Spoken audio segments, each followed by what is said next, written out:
Gloire à Dieu. Si tu veux acclamer, acclame bien.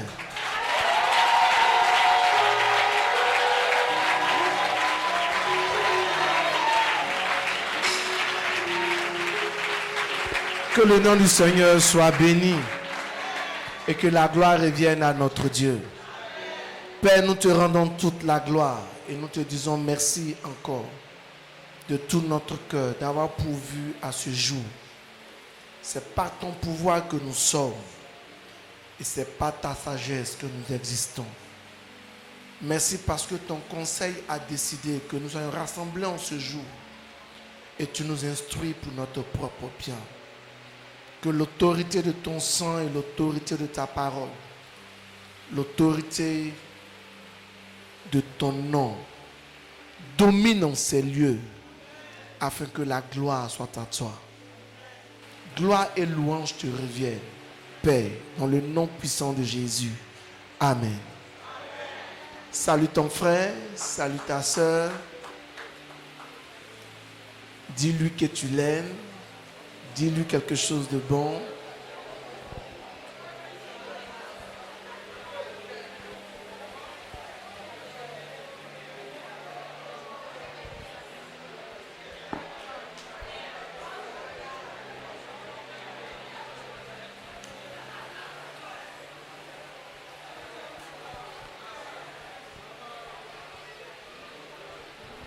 Et tu peux t'asseoir dans la bonne présence de Dieu.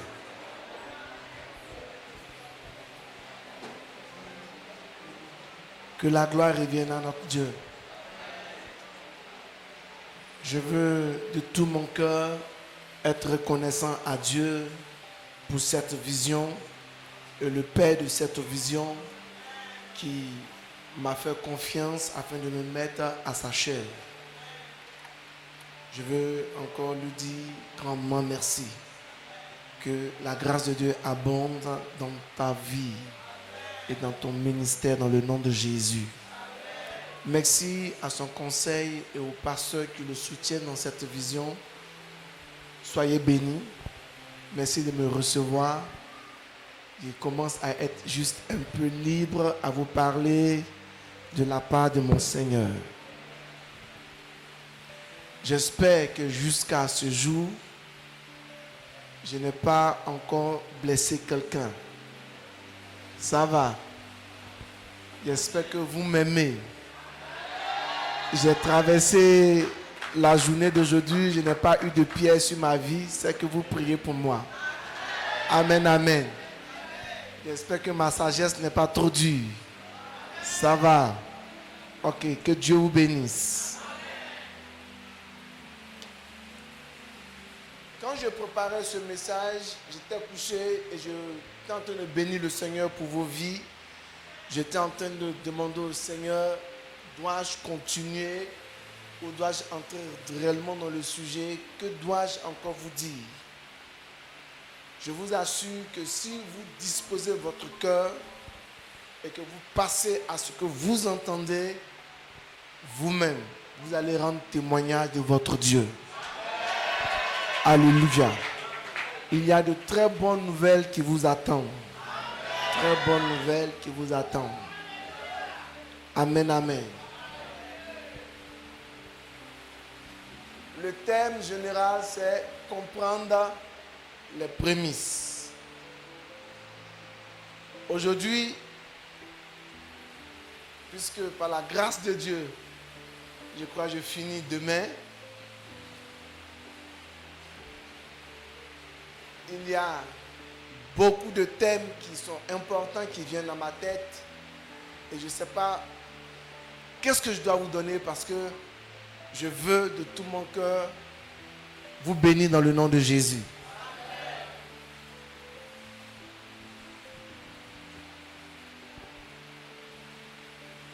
Prends ta Bible avec moi dans le livre de Romains, le chapitre 19, chapitre 8, à partir du verset 19.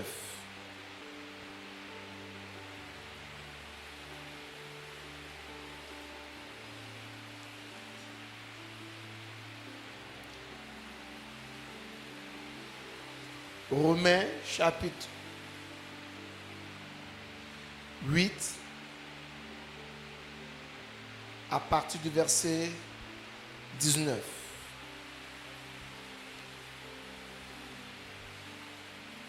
Aussi, la création attend d'elle avec un ardent désir la révélation des fils de Dieu.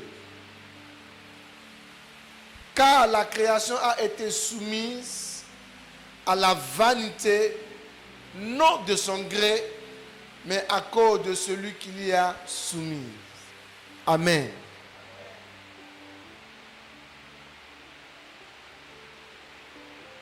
Père, je veux que tu comprennes aujourd'hui que pour donner les prémices ou pour voir la gloire de Dieu se manifester dans la vie de quelqu'un, en ce qui concerne les prémices, il faut être mature, être un fils. Dans le texte ici, la Bible déclare que la création soupire. La création prie. Dans le langage grec, on dit la création tire son cou pour chercher où se trouve le Fils de Dieu. Or, j'ai vu qu'il y a des fils de Dieu qui prient afin que Dieu envoie la création dans leurs mains. C'est-à-dire, j'ai surpris des chrétiens demander à Dieu de leur donner la création. La création, il s'agit tout simplement de l'or, de l'argent, du cacao, de tout ce que Dieu a mis pour le bien-être de l'homme. Avant que l'homme ne soit créé au 6e jour, tout ce que Dieu a créé depuis le 1er jour jusqu'au 5e jour fait partie de la création. Et quand tu entends ce texte, la création prie. Et les enfants de Dieu prient. Entre vous deux, entre toi et la création, Dieu doit exaucer quelqu'un. C'est qui?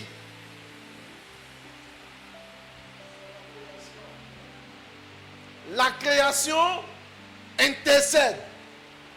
Elle attend avec un ardent désir. Où sont les fils de Dieu? Pour que nous puissions aller chez eux. Les fils de Dieu prient.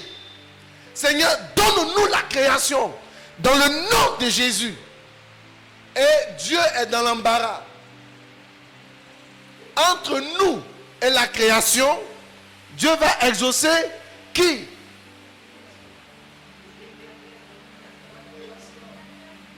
C'est ce que le texte dit. Et quand tu descends au second verset, il est dit, car la création a été soumise à la vanité. Pas parce qu'elle voulait, mais parce que ça se trouvait dans les bras de quelqu'un. Et qu'il a donné à quelqu'un d'autre. Donc la création ne se sent pas à l'aise dans les mains de quelqu'un. Elle veut être à l'aise dans les mains des enfants de Dieu. Mais les fils de Dieu ne veulent pas connaître la révélation de leur identité. Ils veulent rester que des enfants. Or, un enfant nous est né et un fils nous est donné. Donc, si tu es né comme enfant et que tu ne grandis pas pour arriver à la maturité de fils, la création ne viendra pas dans ta main. Parce que dans le livre de Galates, il est dit, aussi longtemps que l'héritier demeure un enfant, il ne diffère point de l'esclave.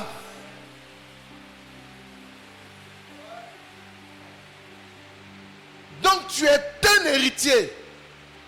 Mais comme tu ne grandis pas pour atteindre ta maturité, tu restes toujours esclave et géré par quelqu'un d'autre. Alors tu as des désirs, mais tu n'es pas satisfait. Et comme l'espérance n'est jamais détruite, ton espérance est toujours reportée. L'année de mon année, cette année c'est la meilleure. Comme tout à l'heure, dans peu de temps, le 31 décembre, la plupart des églises diront, fais attention aux accidents. Non, faisons le bilan. L'année arrive, c'est l'année, 31 décembre, on va proclamer, bonne et heureuse année.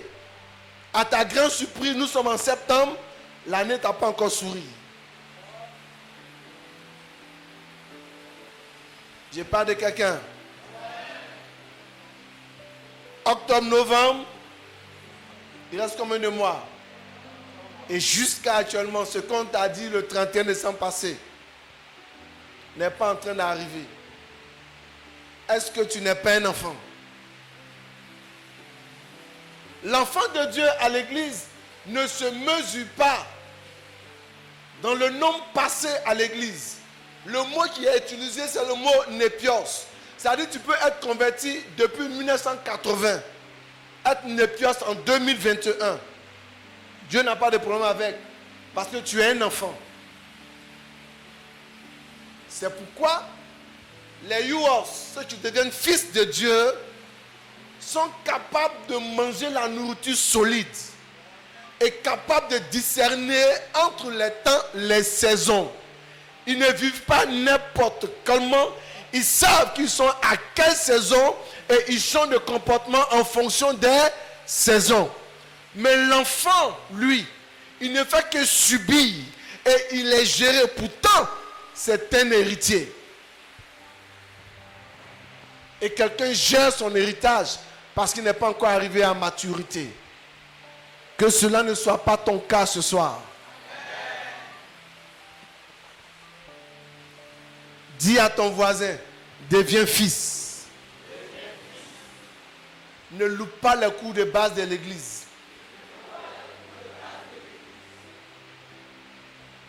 Accepte quand on te dit prie, prie. Quand on te donne un enseignement, marche. Parce que tant que tu ne deviens pas fils, la création ne sera pas à l'aise dans ta main.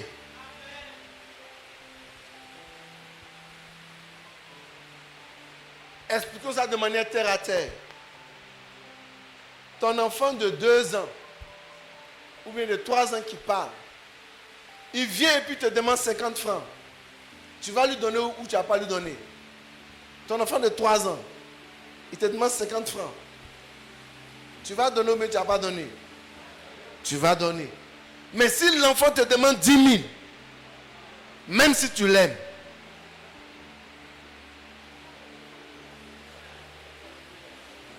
même si tu l'aimes et que tu l'as accouché à l'âge où Abraham a eu son enfant,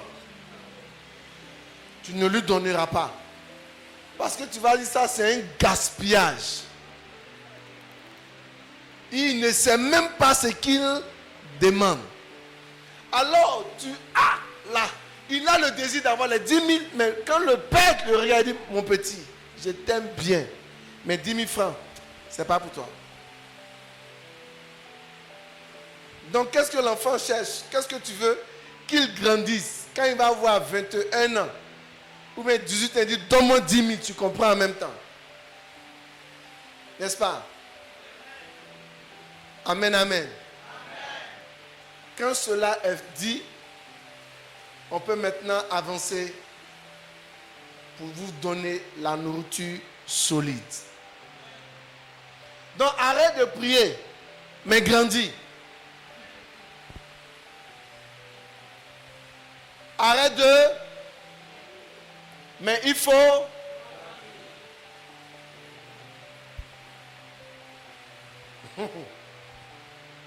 Beaucoup refusent de grandir. C'est pourquoi, frère, l'argent, l'or, ce que tu cherches, tu es trop petit pour gérer ça. Ce que tu vas gérer, c'est là où ta croissance est arrivée. 1000 francs ne te plains pas. Si on te donne 10 000 francs, tu risques de faire des dégâts.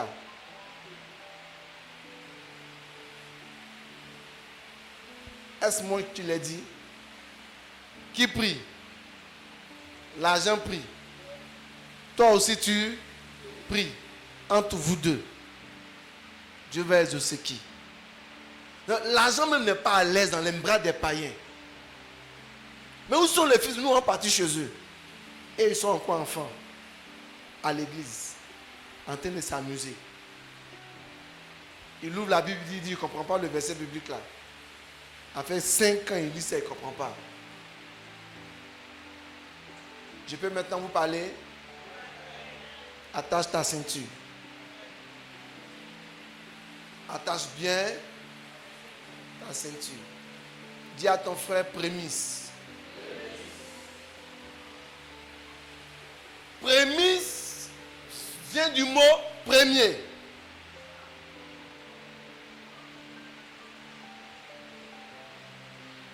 Tout ce qui est premier dans la vie de quelqu'un appartient à Dieu.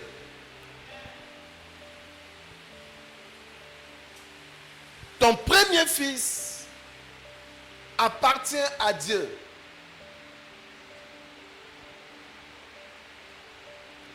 Dieu veut être le premier dans ta vie. N'oublie pas que la Bible dit Dieu est un Dieu jaloux. Alors sur ton cœur qu'il n'y ait pas de bataille. Que Dieu ne se sente pas, frère, que l'amour que tu as pour lui, tu es en train de faire la concurrence avec l'amour de ta femme. C'est-à-dire, pendant que toi tu t'approches de Dieu et que ta femme dit, hey, toi tu peux quitter là pour venir voir ta femme. Il dit, celui qui aime son mari, qui aime sa femme, qui aime son père, qui aime ses enfants, plus que moi, n'est pas. Alors Dieu veut être.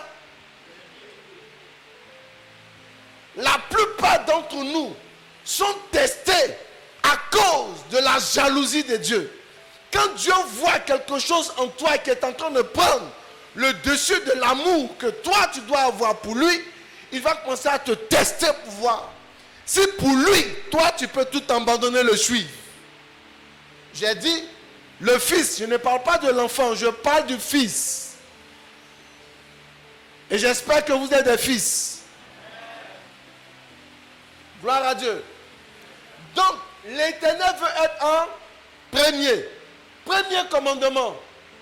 Tu aimeras l'Éternel, ton Dieu, de tout ta. Tu dois l'aimer par-dessus tout. Mais il y a des gens ici qui sont en train de provoquer la jalousie de Dieu. Pendant qu'ils sont devant Dieu, l'amour de Dieu ne remplit pas et n'envahit pas le cœur. L'argent n'est pas un problème, c'est l'amour de l'argent qui est la racine de tous les maux. Quand tu commences à aimer l'argent plus que Dieu, il y a problème. Quand tu commences à aimer ton enfant plus que Dieu, il y a problème. Et c'est ce test-là dans lequel Dieu a mis Abraham. Pour que l'amour d'Abraham soit éprouvé, Dieu l'a mis au test, à l'épreuve, et jusqu'à la fin, Dieu dit, maintenant je sais que pour moi, Abraham, tu es prêt. Alors je jure par moi-même, comme il n'y a personne au-dessus de moi, je jure par moi-même. Je te fais père de la foi. Et il a béni Abraham. Alors rentrons un peu de manière pêle-mêle dans la vie d'Abraham. Quand Dieu a croisé Abraham à 75 ans, je ne sais pas si quelqu'un a cet âge ici. Qui a 75 ans? Ok, gloire à Dieu. Donc si tu as 50 ans, 55, c'est que tu n'es pas en retard. Dieu a commencé à Abraham à l'âge de 75 ans. Donc arrête de dire que tu es vieille. Quand il a croisé, il lui a dit, sors de la maison de ton père. Sors de ta patrie. Sors d'où encore? Du pays. Et moi, je vais te montrer un pays où tu vas y aller. Le nom du pays n'a pas été défini. Mais Abraham devait sortir. Il est sorti de son pays. Mais il est parti avec son père, puis son neveu. En route, son père est mort. Il a continué le chemin. Il est sorti de son pays. Mais Abraham n'est pas sorti de sa patrie. La culture l'a suivi. Pourquoi je vous le dis? Quand l'enfant tardait à venir, Sarah a dit à Abraham, chez nous là, va avec ma servante. Si elle accouche sur mes pieds, c'est ton enfant. Chez nous, c'est comme ça. Tu te rappelles de ça, non? Il y a des gens qui ont suivi le Seigneur jusqu'à aujourd'hui. Mais quand les funérailles arrivent, ils laissent tout ce que Dieu dit et puis ils rentrent chez lui. Chez nous, les baoulés là. Chez nous, les bêtés là. Voilà comment on enterre la personne. Ou quand quelqu'un naît, voilà comment on fait. Il laisse la culture de Dieu et il reprend sa culture. Et ça a donné Ismaël qui nous crée des problèmes aujourd'hui.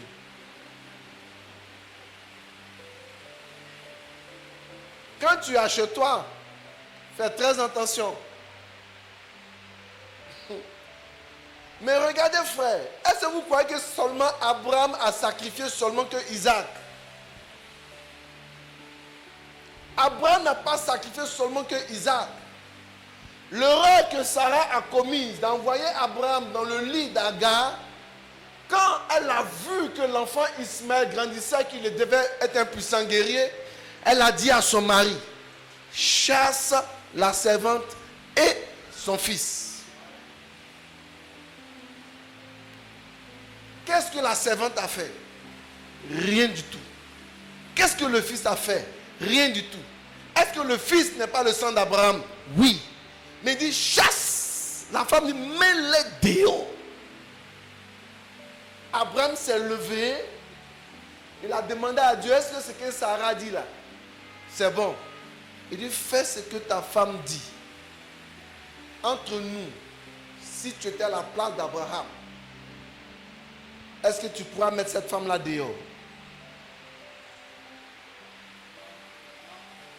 Tu allais lui construire une maison quelque part, les loger, les entretenir. Abraham a pris du pain avec un peu d'eau. Il a donné à la femme et puis dit, allez-y, Dieu pourvoira à vos besoins. Qui a ce cœur-là ici? On pouvait dire, donc Abraham allait se consoler avec Isaac. Donc il a eu la force de mettre Sarah et Agar et Ismaël dehors. Quelque temps après, Dieu revient et dit, mais cette fois-ci maintenant, mets Isaac là. Il faut le sacrifier pour moi. Tout ceci, pour voir si le cœur d'Abraham appartenait à Dieu. S'il n'y avait pas de bataille sur son cœur. Et vous savez ce qu'il a fait? Il a éprouvé Abraham. Il n'a pas dit le lendemain, il faut le sacrifier. Hein. Il dit marche. Quand tu vas voir la montagne là, quand la montagne, je vais te la montrer. Abraham marchait pendant 3 jours. Combien de jours? 3 jours. Et puis il lui a dit, voici la montagne. Le premier jour, Abraham pouvait être découragé pour se retourner. Le deuxième jour, il pouvait dire, bon, Dieu ne m'a pas montré la montagne, ça ne vaut pas la peine de retourner. On sait qu'il ne veut pas que il sacrifie l'enfant. Le troisième jour, il dit, voilà la montagne. Pendant qu'ils sont en train de monter, l'offrande encore parle. On a le bois, on a le feu. Où est l'agneau? Abraham dit, Dieu se pourvoira. Frère, je vais m'arrêter d'ici là pour dire à quelqu'un ici. Tu as entendu cette voix-là quand tu as acheté un habit. Tu étais sur le point de le porter et puis Dieu t'a dit non, prends ça, va donner aux frères. Jusqu'à aujourd'hui, tu n'as pas obéi.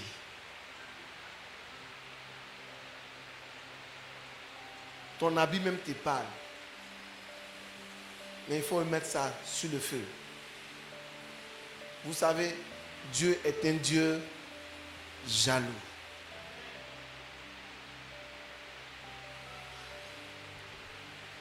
Est-ce que tu peux livrer? Tu peux te séparer de tout pour lui. il a laissé son pays. Il a laissé son père. Il a sacrifié son premier fils, Ismaël, et la servante, Agar. À la fin, Dieu l'a arraché encore Isaac. Il dit, prends. Écoutez bien la phrase de Dieu. Maintenant, je sais que pour moi, tu es prêt. Moi aussi, à mon retour, je suis prêt pour toi. Les gens veulent entendre ça, mais ils ne sont pas prêts à faire ce qu'Abraham a fait. Ils veulent entendre la partie où Dieu dit, je suis prêt pour toi, je te bénirai, mais ils ne sont pas prêts à faire ce qu'Abraham a fait pour entendre ça. Je prie que ce soir, tu sois vraiment prêt à entendre cette voix. Et le Mireb va entendre cette voix dans le nom de Jésus. Dieu viendra te dire, je sais que pour moi, tu es prêt. La personne est en train de voir son salaire partir. Mais j'ai dit non, n'aie pas peur. Et ne doute pas. Gloire à Dieu. Ok, maintenant que le fondement est placé, allons-y dans ce que j'ai reçu de la part du Seigneur. Gloire à Dieu.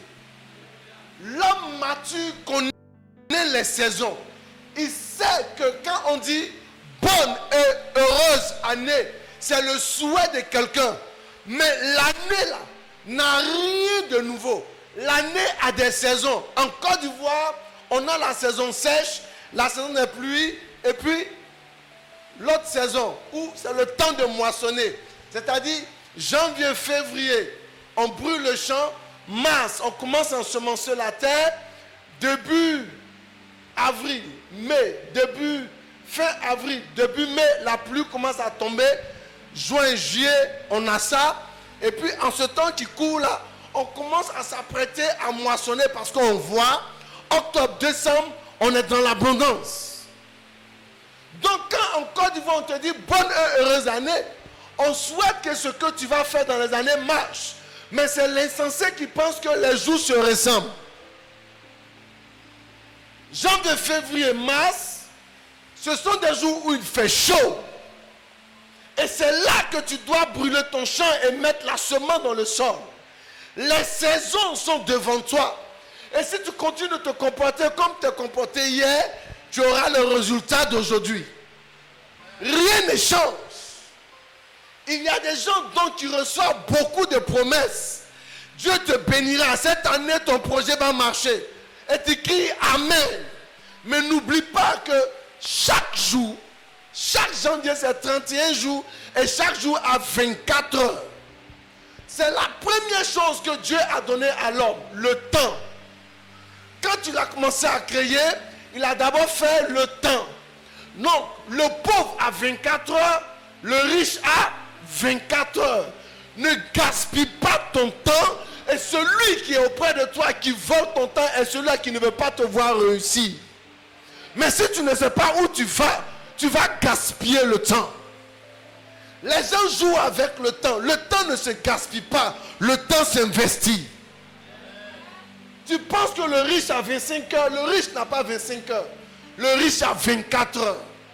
Et les gens intelligents ont divisé les 24 heures par 3.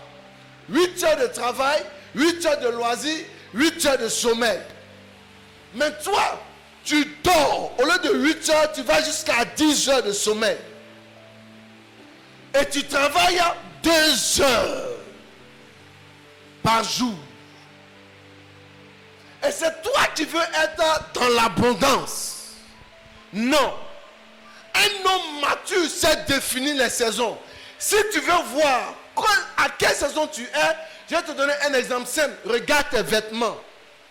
C'est l'insensé quand il pleut et quand il y a la pluie qui sort avec les vêtements blancs ou avec les tapettes ou les chaussures en cuir.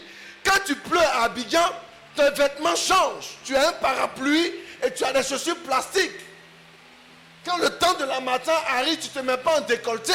Mais dans le mois de janvier, tu te mets en décolleté parce qu'il fait chaud.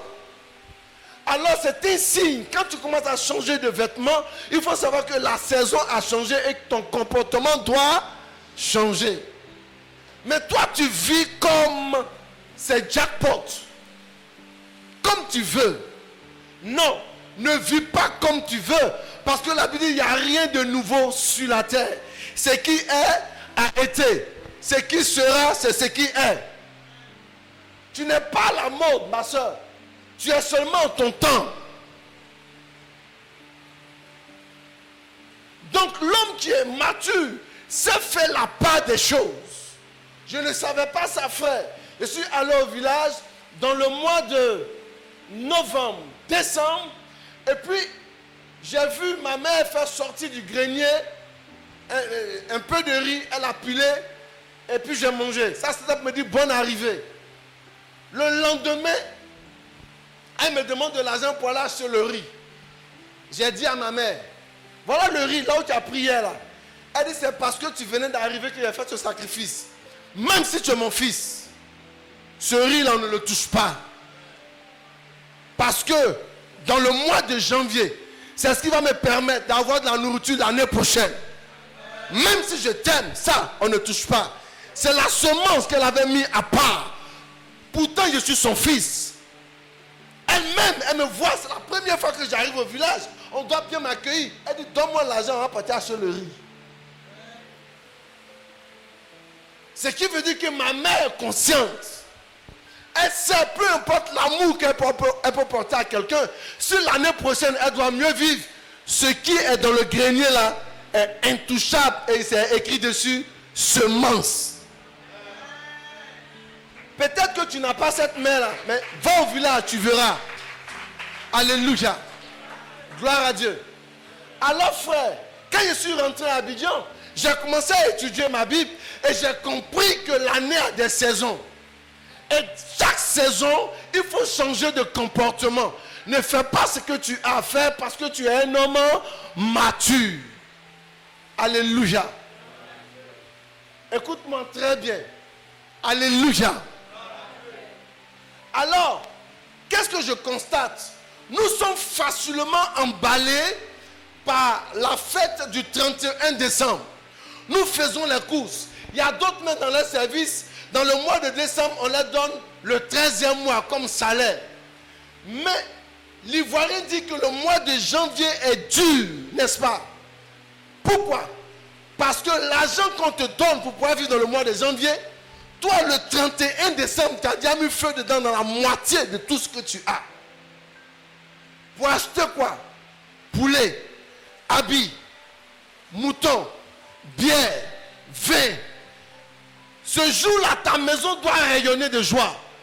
Tu as oublié que le lendemain s'appelle janvier. Et que janvier, il y a 31 jours. Est-ce que tu as compris?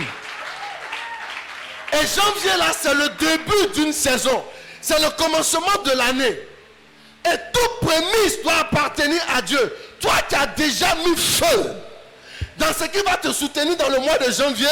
Donc la fin du mois de janvier où tu as ton premier salaire, tu as ton premier bénéfice, tu es obligé de prendre avant ce salaire. Donc tu commences ton année déjà en crédit.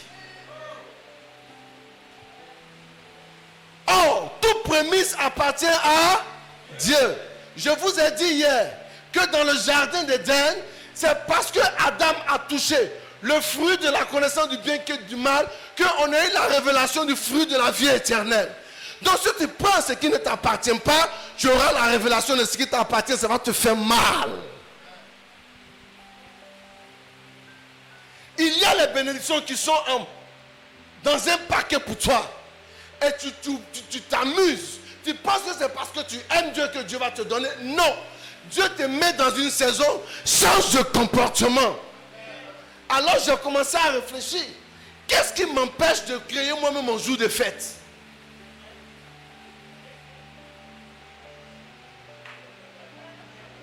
Si aujourd'hui je décide que c'est le 31 décembre pour moi, qu'est-ce qui m'empêche? Je prends mes enfants, je prends mes amis et puis je fête. Est-ce que je suis obligé de suivre tout le monde? Là où tout le monde va, c'est là que tu vas tomber. Là où tout le monde tombe, c'est là que toi aussi tu vas tomber. Parce que tu suis tout le monde. Maintenant, je vais te faire la démonstration. À part l'ivrogne, Qui a fêté une fois le 31 décembre? Lève la main, je vais voir. 31 décembre, là, qui fête? Tu achètes tes habits. Tu achètes le poulet. Tu achètes ce que tu dois, mais tu attends minuit. Quand minuit sonne, n'oublie pas que dès qu'il est minuit, ce n'est plus le 31 décembre. Tu es déjà au 1er janvier. Donc le 31 décembre, tu es sous pression, tu dépenses mais tu ne fêtes pas. C'est l'ivrogne qui est déjà sous. Depuis 20 heures déjà, lui ne voit même pas l'année venir. Ou bien je me trompe. Ou bien je me trompe. Donc nous tous, les plus courageux disent, ils vont mettre pied à l'église pour rentrer dans la nouvelle année avec Dieu. Donc tout ce qu'il a acheté là, il garde. Et puis il attend minuit. Or si le minuit, ce n'est plus 31 décembre. Donc tu ne fêtes même pas le 31 décembre.